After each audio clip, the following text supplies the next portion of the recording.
Here's a tool. Oh! How many times have you been stung in one day? Like one?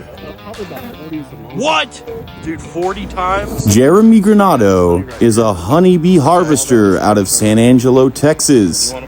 Jeremy has several locations where he keeps his bees, which he checks on periodically. Although Granado admits he had a mentor for a while, he's mostly self-taught through YouTube. Raising honeybees is not for the faint of heart. Unfortunately, I would find this out firsthand. Yeah, got me pretty good. When I contacted Jeremy to ask him if I could tag along while he harvested his honey, he obliged and found me a 3X beekeeping suit. So as soon as we got to the location, we suited up in the Texas heat, which was close to 100 degrees. These suits are heavy duty and zip up in several places. This is to keep bees out, of course, and to prevent getting stung too many times. Although Jeremy assured me that I would survive, I have to admit I was still nervous heading into the den of close to 500,000 honeybees who would protect their honey at all costs. Yeah, the queen should be here Wednesday, and you want to do it a few days before. The queens. Yes. What y'all know about this beekeeping? Sometimes Jeremy comes out to harvest the honey, but today his goal was simple. Today, he wanted to collect several of the healthy bees and the pollen in order to transfer them to other locations. Normally what I would be doing this time of year, the big colonies, I'd already have removed the honey. They'd be overpopulated. I take all the resources that make another strong colony. Okay. But the mesquite's blooming again, so they're still producing honey like crazy. So Nice. I'm going to make some small ones. Uh-huh. In 2-3 weeks when the honey's done, I'll remove that, and then they'll be overcrowded. I'll remove some of the resources to boost these up to make them strong. It's just, Okay. I've had these queens ordered for months now. Yeah. So they're coming whether I like Cool. it or not. So Yeah. Got to get ready for it. I'm going to give them a small home. Yeah. And then eventually build them back up. Move them to cotton fields in July. Nice. They'll make cotton. Okay. Okay. Oh, yeah. And normally, I was going to bring my pins to mark the queen. Uh-huh. Just so as I see her, when they're easier to find when they're in a smaller box because not as many bees, not as many honeycomb to go through. But you can recognize the queen as soon as you see her? Yeah. I'm going to find her. Cool. Because I want to. Yeah. But also to make sure that I'm not getting her in the box. Okay, yeah. They've got work to do. How they do, yeah. Now they use the nectar from the honey flow. It takes about, I think they say 7 pounds of nectar to produce 1 pound of wax. Wow. Okay. Dang. So I just throw it to the side. This is a mite treatment that I'm putting on there because why? There's mites and it's just like any kind of pest. You know, they're livestock, man. You've got to treat them. You got to manage them, whatever. That's right. Yeah. Wow. So I'm just going to take a frame out just to give me space. Yeah. Which these girls ain't bad at all, bro. So yeah, I'm actually going to set this to the side.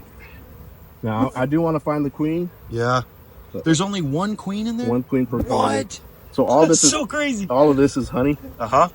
So this is nectar. There's some pollen down here. You see the red, orange stuff? Yep. So you can eat that honey right now off there? So if you poke it, that's just honey. Whoa, pure honey, dude. Yeah. And usually when it's got a wax capping like that, it's ready for harvest, but you want all of it to be... This is too wet. It's nectar, so it could ferment really quick. Gotcha. So they still got to build that out. Yeah. So since there's not a lot on here, I do want this to come over here just because I want them to have some food. Yeah. Because they're not going to have a lot of foragers. It's going to be a small colony. Okay. Same thing with this. I'm just going to break this down into something small. This has brood. Oh my goodness, dude. That's amazing. This is a little bit better to see. That's so amazing. I've got pollen in here. I've got the brood. I've got honey on top. So cool, yeah. Wow, that's awesome. And then this side, more honey and pollen here. Uh-huh. I'm going to put this, I'm starting to smell bananas. So what that means is that's their alarm pheromone. What? So they're starting to say, hey, stop messing with this. Really? When you smell bananas? Yeah, that's what they say it is. It's kind of weird. It's a different smell. Yeah? pattern is Dude, just how it's just solid, like a brick of brood. Yeah. Okay. This right here, it sticks out like a little bullet tip. Yeah. That is a drone brood, which means it's a male. All of this is all female. All of these, 99% or 95% of this colony is female. Whoa. Okay. So this is a great frame. Is the queen really that much bigger? Oh yeah, she is. Yeah, usually. Dude, I can't wait to see her. So I'm actually gonna fill this as well. Is she in there hoeing around or what?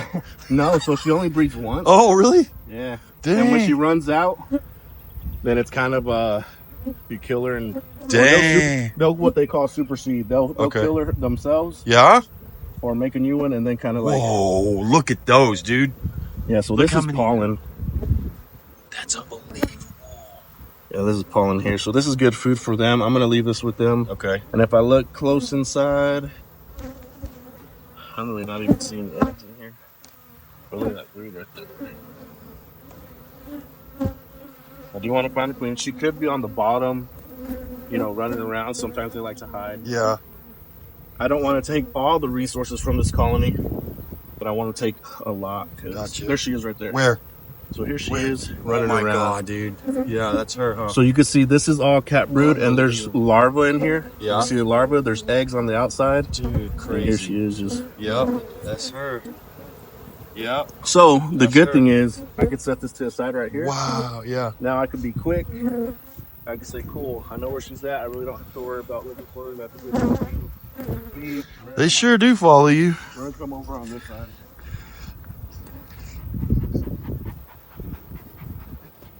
So this box right here has honey that I know for sure. Yeah.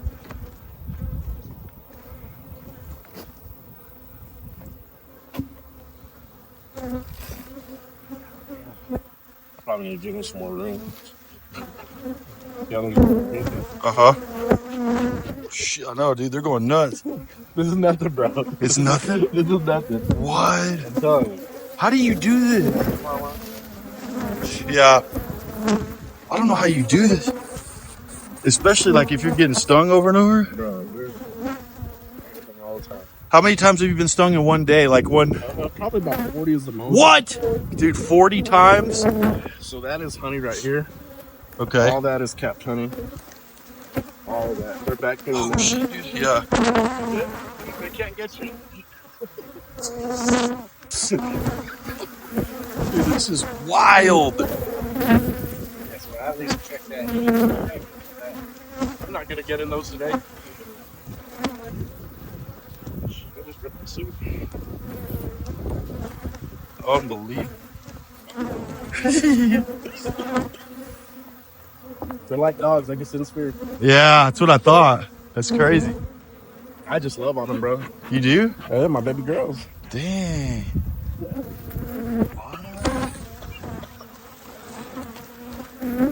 I know that. They're your baby girls? Dude, that's nuts. Granado currently has 5 different honeybee locations.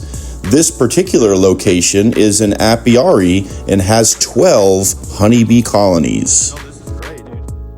I got some really good stuff. That's a big order. Jeremy says it depends on the year, but this year his producers are producing 150 pounds of honey per colony. Oh, I see. How many have you made so far? Granado sells his wild honey for $14 a bottle in 1 pound bottles because he says it crystallizes fast.